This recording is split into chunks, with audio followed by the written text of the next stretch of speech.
Tere tulemast järjekordsele kohvipausile. Käes on esmaspäev. Mina olen Õnnela, virtuaalassistentide koolitaja ja mentor ning täna ma mõtlesin, et ma jagan sinuga väga olulist ja isegi natuke tundlikku teemat. Midagi, mille peale me tegelikult tihti ei mõtle, eriti kui meil kõik elus on väga hästi. Aga me võiksime ikkagi selleks valmistuda, et tulevikus ennast kindlamini tunda. Küsin su käest, et kas sa oled mõelnud sellele, mis saab, kui elu esitab sulle ootamatuid väljakutseid? Näiteks, mida sa teeksid siis, kui sa kaotaksid ootamatult töö või kui sa jääd pikemalt haiguslehele või hoopis sinu perekorralduses muutub üht-teist ja sa pead olema rohkem kohal, kui sa saaksid tööl käia. Kas sa oled mõelnud, kuidas sa saad hakkama sellisel juhul? Kas sa oled mõelnud kordagi selle peale, et kas sul rahaline tagavara on olemas, et tulla toime näiteks 6 kuud, ilma et sul oleks regulaarset sissetulekut? Need on sellised küsimused, mida tasub endalt küsida tegelikult, sest see on nii oluline koht, mida me tegelikkuses ei pane tähele ja mille peale me tegelikult üldse ei mõtlegi, kui kõik elus hästi läheb. Ma mäletan enda kogemust, kui ma 10 aastat tagasi umbes sain aru sellest, et mina ei ole selleks valmis. Mul küll oli olemas töökoht, mul oli kindel sissetulek, aga kui oleks midagi ootamatut juhtunud, siis tegelikult mul ei olnud varuplaani. Ehk et suure tõenäosusega ma ei oleks saanud hakkama, eriti veel, kui ma oleks mingil põhjusel pidanud üksi jääma. Jah, kui me oleme mitmekesi perekonnas, kes toovad leiva lauale ja isegi kui üks jääb sealt tegelikult ära, siis see on väga suur auk tihti meie perekonnas. Ja me ei mõtle selle peale, nagu ma juba varem ütlesin, kui kõik on hästi, siis on nii tore ju olla ja me ei pea mõtlema mingitele mustadele stsenaariumitele. Ja just siis, kui ma sain aru, et et ma ei saa tegelikult hakkama, kui peaks mingi hullem stsenaarium juhtuma. Ja siis ma tundsin, et ma ei taha seda sõna otseses mõttes vastikut tunnet tunda endas. Ja ma tahtsin ikkagi luua enda jaoks turvatunde, et ma tean, et mul on olemas mingisugune tagavara, mis aitab mul toime tulla küll lühiajaliselt, aga siiski ma saaksin kohaneda uue olukorraga ja mõelda, mis edasi saab. Ja nii ma hakkasingi tegelikult otsima lisatööd ehk siis kuidas lisatulu teenida. Ja loomulikult esimese asjana ma pöördusin oma tööandja poole ja vaatasin, et kas ma saaksin temalt mingisugust lisatööd, et ma saaksin siis endale väikest tagavara kasvatama hakata. Ja ma saingi kusjuures lisatöö. Ja see lisatöö oli selline, mida ma sain teha küll kodunt, aga selleks ettevalmistamiseks pidin ma siiski hommikuti kell 6 tööle minema ja need ettevalmistused ära tegema, et ma saaksin siis õhtul kodus seda tööd teha. Ühel hetkel see hea võimalus selles mõttes lõppes ja siis ma tegelikult sain aru, et ma ei taha sellist lisatööd, kus ma pean füüsiliselt kohale minema. Ja see oli ju selline aeg, kus mul olid ka lapsed tegelikult väikesed ja ikkagi käia 8:30 5 tööl. Sul ei ole lihtsalt seda ressurssi, et minna veel kuhugi õhtuti või nädalavahetustel tööl ja olgem ausad, tegelikult ju pere nõuab oma aega ja sa tahaksid ikkagi puhata ka. Ma mõistan, et siin võib tulla selline teema, et ma olen vähemalt lugenud paljudest kommentaaridest, et meie palk peakski olema selline, et me ei peaks lisatööd otsima, kuid sellest hoolimata ikkagi lõplik vastutus, mina ütlen, et lasub meil endil, sest meie ise saame tegelikult oma elu kujundada ja kui me jäämegi sõltuvaks ainult tööandjast, siis ongi need olukorrad väga keerulised või lihtsalt tekkima, kus me ei tule toime, kui näiteks mul ei ole enam seda tööd. Ja kui ma olingi aru saanud, et ma ei taha enam käia niimoodi füüsiliselt kohal, siis ma hakkasingi otsima, mis on need uued võimalused. Ma tahtsin, et see oleks paindlik, et ta ei oleks kellaaegadest väga sõltuv ja ma saaksin ikkagi teha seda kodunt. Ja nagu ma ütlesin, et kellaaegasid ma ei tahtnud väga, et oleks kindlad kellaajad, sest et töölt tulles õhtul on ikkagi vaja lastega toimetada ja vahel ka nädalavahetusel ei saa ju olla kindla kellaajaga, siis hakkasingi internetis ringi vaatama.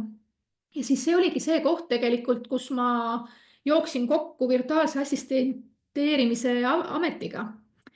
Ja siis ma sain aru, et vau, et see on täpselt selline asi, mida ma saangi teha kodus paindlikult, sest mul on nii palju rohkem võimalik planeerida või siis vaadata, kellega ma koostööd teen ehk milliseid kliente ma endale võtan. Ja siis nii oligi, sealt see virtuaalse assisteerimise tee minul tegelikult alguse sai puht selliselt vajadusest tekitada endale turvatunnet lisasissetuleku näol, et ma ei oleks sõltuv ainult ühest sissetulekust. Nagu me teame, siis elu on tegelikult ettearvamatu ja täna ma ütlen kõigile, palun looge endale see varuplaan, sest me päriselt ei tea, mis homme võib tuua. Ja päris hea tunne on tegelikult, kui sul on olemas mingisugune varuplaan, sul on olemas see rahaline tagavara. Esiteks on sul juba turvatunne, et ma ei pea mõtlema, et mis siis juhtub, kui mul isegi kõige väiksem asi, näiteks pesumasin läheb katki. Ma ei pea minema selleks järelmaksu võtma, vaid mul on olemas see raha. Ja just sellised ootamatud olukorrad.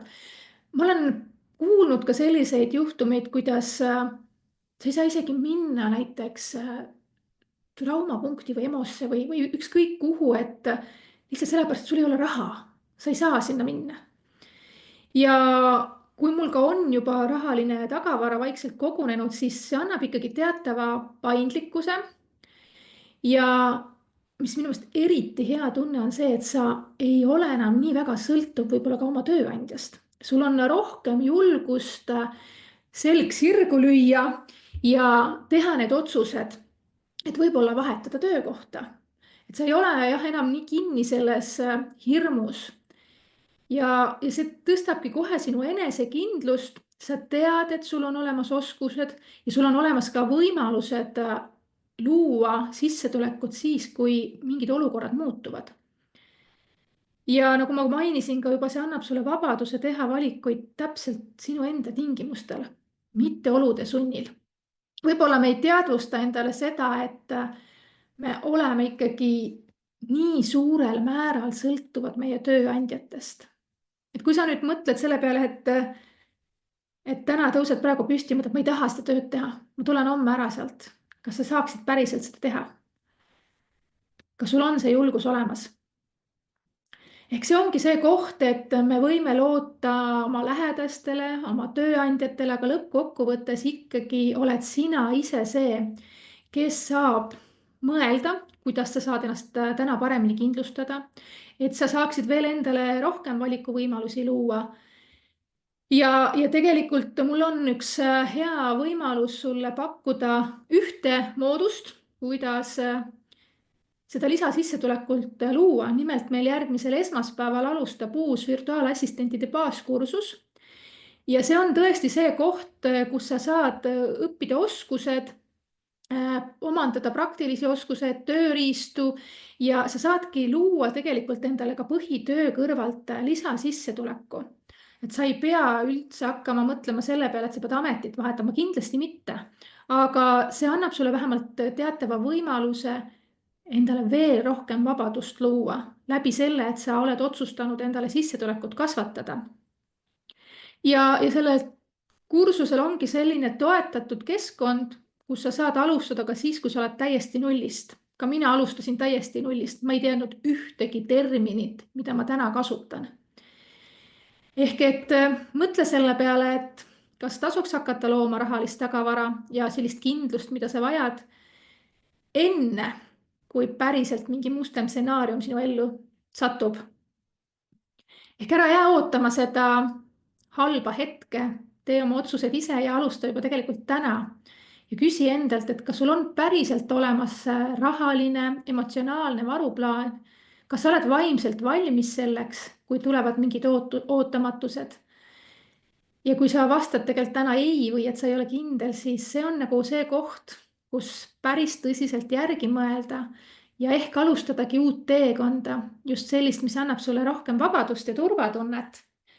Et mõelge selle peale, see on minu jaoks nii oluline, et luua endale selline tagavara, et sa ei pea muretsema, mis siis saab, kui sul on lihtsalt olemas võimalus, teadmine, et ma näiteks 6 kuud saan väga edukalt hakkama ka siis, kui ma näiteks olen haiguslehel või kui ma pean lapsega olema kauem kodus või kui mu töökoht kaob ära. Aga sul on olemas see puhver ja sa tead, et sa saad hakkama ja sul on olemas see kohanemise aeg, millal sa saad luua endale uued võimalused. Vot selline kohvipaus täna ja sellised mõtted siia esmaspäeva. Ja mõtle tõesti nende asjade üle. Tee need otsused, sest ikkagi lõppkokkuvõttes sina ise oled see, kes määrab, milline on sinu elu. Toredat esmaspäeva jätku, toredat nädala jätku. Kohtume järgmisel esmaspäeval uuel kohvipausil. Tšau!